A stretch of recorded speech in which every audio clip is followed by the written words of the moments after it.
আসসালামু আলাইকুম, ডক্টর মোহাম্মদ জাহাঙ্গীর কবির বলছি। আশা করি সবাই ভালো আছেন। এই যে আমার পাশে ভাই আছেন, উনি ফেনী থেকে আসছেন। ভাই, আপনার নাম কি? মোহাম্মদ ইসাক নাদিম। ইসাক ভাই, ওয়ালাইকুম সালাম। তো ভাইয়া দীর্ঘদিন ধরে বোধহয় শ্বাসরোগ নিয়ে কষ্ট করছেন আর কি। তো আমার কাছে আসার পরে আমার যে কাজ আর কি, আমি প্রথমেই তাকে জিজ্ঞেস করি কিছু প্রশ্ন শ্বাসরোগীর, যেমন উনি নিজেই বললেন যে ওনার ফাদারের ছিল, তাই না? তো আমরা ফ্যামিলি হিস্ট্রিটা নেওয়ার চেষ্টা করি এবং উনি তো একটা ডায়াগনোসড কেস। তো আপনাকে কি কখনো এরকম একটা ফু দেওয়া হয়েছিল?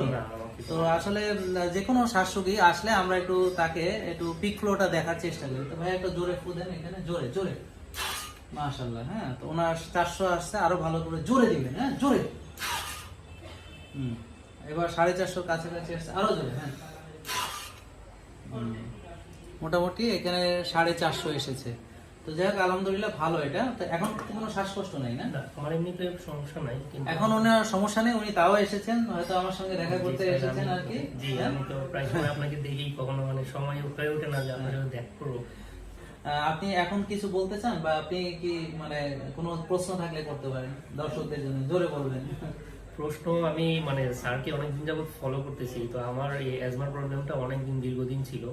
তো আমি কিছুদিন আগে ডায়েট নিয়েও চেষ্টা করতেছিলাম, কিন্তু আমার অ্যাজমার কারণে আমি ডায়েটটা করতে পারতেছিলাম না। আচ্ছা, উনি যেহেতু ডায়েটের কথাটা আনছে, আমি বলি দেখেন, আমি যে খাবারগুলোর কথা বলি, যেমন আপনার যে তেলগুলোর কথা আমি বলি খেতে, যে extra virgin olive oil, coconut oil, তারপর সরিষা তেল, এগুলো নন ইনফ্লামেটরি তেল, এগুলো ন্যাচারাল তেল।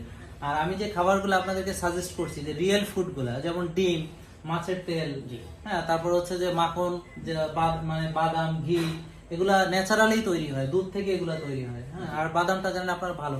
এগুলো সব নন ইনফ্লামেটরি খাবার। আপনি যদি খাবারটা নন ইনফ্লামেটরি খান, আপনার অ্যাজমা কন্ট্রোলটা আরো ভালো হবে।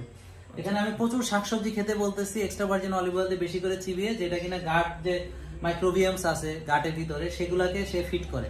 তখন হয় কি, আপনার অ্যালার্জির প্রবণতাটা অনেক কমে যায়। এবং অনেক রোগী আমাদের কাছে এসেছে যারা রোজা রাখে, রেগুলার রোজা রাখলে তার অ্যালার্জির প্রবণতা কমে যায়। তো আমরা যদি নন ইনফ্লামেটরি খাবার খাই, মানে যে খাবারটা ইনফ্লামেশন করে না, যদি আমরা রেগুলার রোজা রাখি, যদি আমি রেগুলার এক্সারসাইজ করি, তাহলে এটা আমার আরো আরো বেটার কন্ট্রোল থাকবে। আপনি যেটাকে মনে করছেন যে এটা করতে পারছেন না, বরং ওটা করলে এই রোগটা আরো কন্ট্রোলে থাকবে। বুঝা গেল? জি জি জি। আর কিছু বলবেন? ঠিক আছে, আর কোনো প্রশ্ন আছে?